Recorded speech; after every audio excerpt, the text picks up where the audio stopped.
You ask Tiger to calculate. This deals with finding the midpoint between 2 points.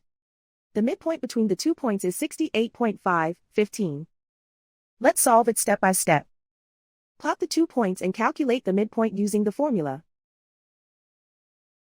The coordinates of point 1 are, x1 equals 52, y1 equals 48. The coordinates of point 2 are, x2 equals 85, y2 equals negative 18. PM represents the midpoint of the 2 points.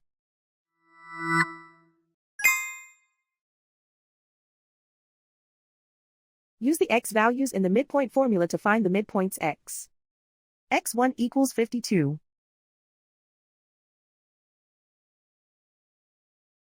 x2 equals 85. Simplify the arithmetic.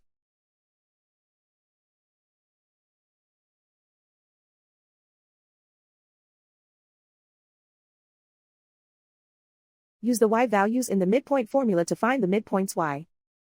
y1 equals 48.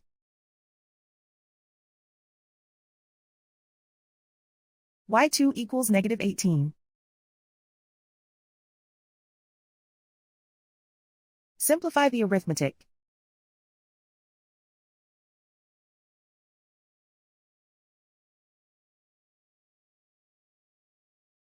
And so, the midpoint is 68.5, 15.